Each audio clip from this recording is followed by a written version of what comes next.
네, 그러면 제가 한 가지 궁금한 게 또 있는데요. 지금 아드님도 처음에 그러셨다고 그랬잖아요. 빌라 이거 좀 싫은데 막 약간 이런 느낌. 그러니까 일반적으로 그게 빌라보다는 아파트를 더 선호해서 맞아요. 그런 것 같은데 젊은 세대들 같은 경우는 종잣돈이 아무리 부족하다고 해도 빌라 시장에 대해서 조금 될까? 이런 생각을 하는 분들이 은근히 많을 것 같거든요. 맞아요. 그러면 본인이 보시기에 우리 젊은 세대들한테 빌라 이렇게 봤으면 좋겠다.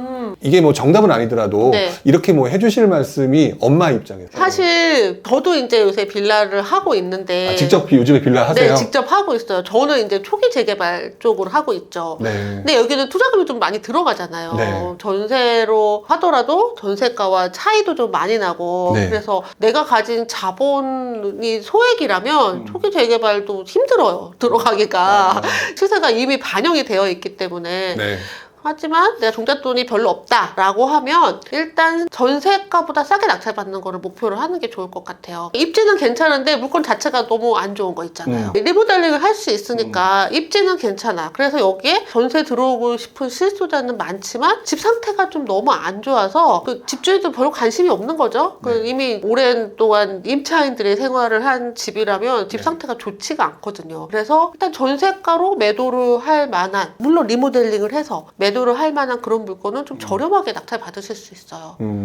내가 가진 금액의 한도 내에서 물건을 선택을 하시고 입지를 고려하신다면 투자금이 좀 있으셔야 됩니다. 그러면 결국 입지를 고려한다면 더 열심히 모으는 시간적인 부분이 필요할 거고 네. 그렇지 않고 조금 더 먼저 경험이 필요하다고 하면은 조금 더 벗어나 있더라도 네. 전세 가격이 조금 더 전세가보다 높고 조금 더 저렴하게 낙찰을 받으시면 크게 무리 없이 전세가로 매도하시면 되니까요. 그러니까 그렇게 한다면 빌라 투자도 크게 문제 없이 편안하게 수익을 낼 수 있을 거다. 네, 맞아요. 다만 이제 물건의 상태를 좀 확인을 하셔야 되겠죠. 이런 물건들이 만약에 누수가 많이 심각하다 그러면 이거 잡기가 좀 쉽지 않거든요. 맞아요. 누수는 저도 경험이 있어요. 네, 누수가 좀 쉽지 않죠. 누수랑 배관 항상 좀 그게 어려운 부분이죠. 근데 오래된 빌라는 약간의 문제들은 있거든요. 그래서 그것들을 좀 처리를 해야 된다는 거, 그걸 염두에 두시고 물건을 하셨으면 좋겠고요. 아, 난 돈이 없는데 좋은 입지 갖고 싶다 그러면 진짜 답이 없어요. 그거는 이런 말 하기 좀 그렇지만 나는 B랑 사귀고 싶다 막 이런 느낌? 나는 김태희도 아닌데 그럼 내가 김태희가 돼야죠. 그 정도의 자격이 가지고 더 좋은 물건을 선택을 하려고 시간을 들이기보다는 B형 김태희가 아니기 때문에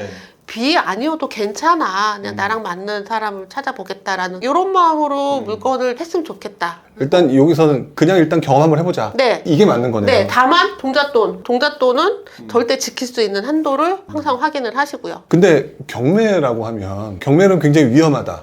이렇게 생각하시는 분이 상당히 많을 거예요. 네. 그러면 본인께서 그동안 경험하신 바에 의하면 이게 무조건 어려운 건 아닐 거다. 그럼 좀 쉽게 접근할 수 있는 방법, 본인 경험을 통해서 어떤 식으로 위험한 것 없이 접근할 수 있는지, 그게 법률적인 지식이든 뭐든 한번 좀 노하우를 좀 풀어주신다면. 일단 권리 분석을 좀 하실 줄 아셔야 되겠죠. 권리 분석. 네, 낙찰을 받고 잔금 납부를 못하는 사람들의 유형이 뭐 대출이 안 나와서 아니면 권리 분석 잘못해서 너무 시세보다 높게 받아서 네, 요거는 이제 피하셔야 되는 거고요. 저도 초보 때 시세보다 높게 받아서 포기한 적이 있어요. 저도 처음에 그랬어요. 시세보다 높진 않았는데 시세보다 결코 싸지 않아서 시세 파악하는 게 어렵죠. 근데 경매는 일단 낙찰가를 우리가 결정을 해야 되기 때문에 이 물건의 가치를 판단을 해야 되잖아요.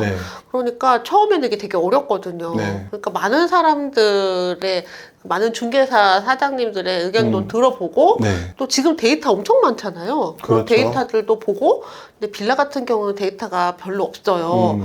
그러니까 현재 비슷한 연식의 비슷한 평형에 거래되는 추이 이런 것들 보고 이게 적절한 시세가 얼마인지를 파악을 좀 해야 되고요. 자기 대출 나오는 것도 좀 어느 정도인지 자기가 신용불량자인지도 모르는 분들도 간혹 계시더라고요. 아, 그래요? 네. 그냥 맨날 현금 서비스 쓰고 그래서 신용 상태가 안 좋은데도 그것도 모르고 그냥 계신 분들도 계셨어요. 그래서 신용 관리 좀 하셔서 대출 잘 나오게 하시고, 또 이것뿐 아니라 아까 명도 얘기하셨는데 명도가 쉬운 집을 골라 하면 돼요. 아, 명도가 쉬운 집을 골라 한다? 네. 그러면 또 제가 질문을 안 드릴 수가 없는데. 어떤 집이? 명도를 쉽게 할 수 있는 집이 도대체 어떤 집일까요? 일단 명도 쉬운 집은 보증금 다 배당받는 임차인이 제일 쉽습니다. 보증금을 다 배당받는 임차인이다. 네. 대항력이 있던 없던 자기의 보증금을 다 배당받는 임차인들은 어쨌든 손해볼 게 없기 때문에 좀 마음의 준비가 되어 있어요. 대부분, 반드시 그런 건 아니지만 네. 대부분의 보증금을 다 배당받는 임차인이 쉽고요. 또 뭐 보증금을 조금밖에 못 받는 임차인들 아무래도 좀 약간의 저항이 있을 수 있겠죠. 네. 그래서 내가 감당할 수 있는 정도의 점유자가 있는지 확인을 하는 거예요. 그리고 현장에 가서 특이한 사람들이 많이 있거든요. 보통 우리가 일반적으로는 현실에서 만나지 못하는 사람을 명도하면서는 정말 많이 만나죠. 정말 정신에 이상이 있으시다거나 아니면은 맨날 술에 찌들어 계신다거나 아이들만 산다거나 뭐 노인이 계시거나 병자거나 이런 분들이 실제로 있는 집들이 있거든요. 네. 그런 집은 안 해요. 아, 처음부터 안 하시나? 안 합니다. 예. 그러면 일단 그 말씀은 현장에 먼저 가서 임장을 해본다는 말씀이시죠? 현장에 가서 이 사람의 특이점이 있는지를 주변에 물어봐요. 근데 뭐 문제가 있는 사람이라면 다 알아요. 주위에서. 그리고 현관 상태를 봐도 좀 이상한 집들이 있어요. 아. 소주병이 막 쌓여 있어. 음. 보통은 소주병을 치우죠. 근데 이렇게 쌓아놓는 건 이상하잖아요. 네. 뭐 현관이 뭐 남들보다 좀 굉장히 뭐가 막 잔뜩 붙어 있다던가 그러면은 그런 특이점이 있는 사람들은 주변에 물어보는 거죠.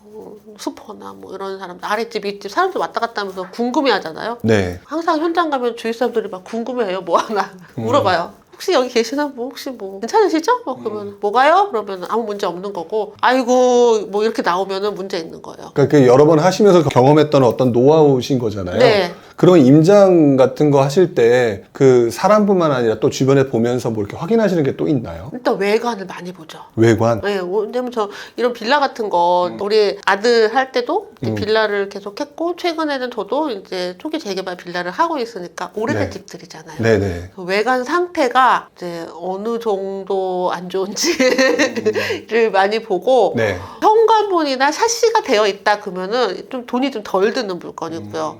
그게 안 돼 있다 그러면 돈을 더 많이 들여야 되는데 집 상태가 굉장한 큰 수리가 필요하지 않은지 이런 것들 좀 체크를 하죠. 그러면 지금 말씀하신 게 명도랑 임장 부분을 얘기를 해주셨는데 네. 명도에 있어서 배당받는 임차인이 다 배당받을 수 있다. 네. 이랬을 때는 크게 문제가 없다라고 네, 얘기하셨고요. 명도가 쉬워요. 네, 그다음 임장 같은 데를 가시는 경우에는 그 외관이 조금 괜찮거나 이래서 나중에 수리비용이 적게 든다든지 네. 뭐 이런 것들 따져본다. 네, 맞아요. 이것 말고도 또 혹시 또 중요하게 보시는 것들이 있나요? 시세 파악이요. 시세 파악. 최근에는 부동산 시장이 변화가 굉장히 많았잖아요. 네.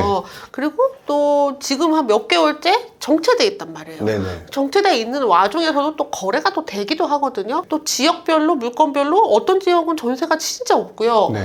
또 뭐 아파트 같은 경우는 전세가 남아 돌고 막 이런단 말이죠. 그러면 내가 지금 이 물건을 내가 원하는 가격에 바로 전세를 놓을 수 있는지 네, 그런 것들도 파악을 하고 그리고 내가 이거를 세팅을 해서 매도를 하게 된다면 네. 그러면 이 매도 가격은 어느 정도가 될 건지도 미리 다 파악이 돼야 되겠죠. 그래서 뭐 그리고 나서 시장이 더 오르면은 더 좋은 거고 시장이 떨어진다 하더라도 손해보지 않을 그 정도의 갭이 어느 정도인지를 확인을 해야 되는 거죠. 네. 그래서 입찰가를 결정하고 와야 돼요. 아, 보면서 입찰가를 네, 결정해야 현장에 된다? 가서 미리 이제 마음을 정하고 가죠. 아, 여기 입찰가는 여기서부터 여기까지일 거야. 이 사이일 거야. 그런데 현장에 가서 아, 역시 입찰가는 이 금액이야. 라고 결정할 때까지 계속 봅니다. 제 주변에서 보니까 입찰을 했는데 계속 폐차를만 한다고 낙찰 못 받는다고 네. 정말 힘들다고 욕심부려서 그래요. 아, 욕심부려서 그런 네, 거다? 욕심부려서 폐차라는 거예요.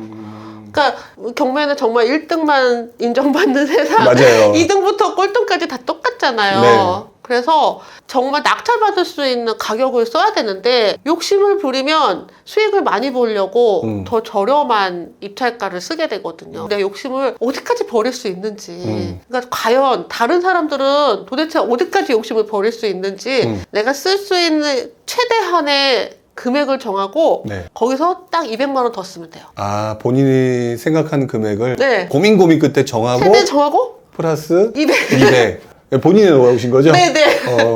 근데 그렇게 함에도 불구하고 단번에 낙찰이 안 되실 것 같다는 생각은 드는데 그렇죠. 그냥 궁금해서 그런데 평균 몇 번 폐차라고 한번 낙찰 받으시는 것 같아요? 저는 보통 이런 물건들은 이렇게 우리 아들 같은 이런 물건들은 2번에 한 번 받거든요. 아, 2번에 한 번? 근데 최근에 제가 토지를 계속 하는데 계속 폐차를 하고 있어요. 토지에 욕심 부리시는 거 제가 아닙니까? 너무 욕심을 부리나 봐요. 도대체 어디까지 내가 욕심을 버려야 되는지 지금 네. 가늠이 안 와서 굉장히 고민 중이에요. 또 이렇게 고민하시니까 나중에 또 노하우를 찾으시겠다는 생각이 좀 들기는 맞아요. 하네요. 근데 최근에 토지 낙찰가가 감정가 2배예요. 토지가 왜 이렇게 올라가는 분위기일까요? 어쨌든 낙찰가 추이는 계속 올라가고 있어요. 근데 물건별로 조금 많이 다르긴 하지만 네. 귀한 물건들은 또 귀신같이 많은 사람들이 와서 높은 낙찰가에 받아가니까 과연 그분들의 마지노선은 어디까지인지 저는 계속 이제 폐차를 하면서 네. 제 욕심을 어디까지 버려야 될지를 계속 하고 있는 중이죠. 항상 가서 낙찰을 받고 폐차를 하는 그 순간에도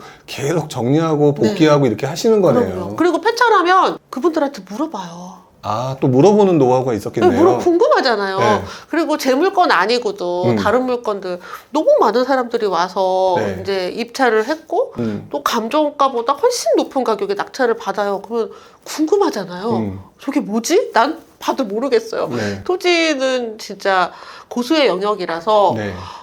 저도 토지를 굉장히 열심히 하는데도 이해가 안 되는 부분도 있거든요. 네. 그러면 이제 현지인들은 다 알아요. 그분들이 설명을 해주죠. 여기는 공유지가 뒷배경으로 다 있어서 뒤에 뭐 1000평을 그냥 써요. 막 이런 얘기들을 해주시거든요. 네. 그러면 그래서 이렇게 들어왔구나. 전 법원에서 배우는 것도 아직도 많아요. 그러니까 그렇게 해서 또 다음번에 볼 때도 그 생각도 해가면서 이런 것들이 있나? 이런 것도 그렇죠. 확인해보기도 주변에 이제 하고. 공유지가 있나 확인을 해봐야죠. 저도 가끔 가다가 지금 말씀하신 이 공유지 관련된 것들이 경매 관련 강의하시거나 하는 분들 속에서 얘기를 몇 번 들었던 것 같아요. 이럴 때 조금 팁이다 네. 라든지 아마 그런 얘기였던 것 같은데. 그런 것 같아요. 저도 얼마 전에 법원에서 있었던 일이라 네. 되게 신선했어요. 그리고 또 어떤 분은 꽤 높은 가격에 들어가셨는데 더 높은 가격에 쓴 분이 계셔갖고 이분도 폐차하신 거예요.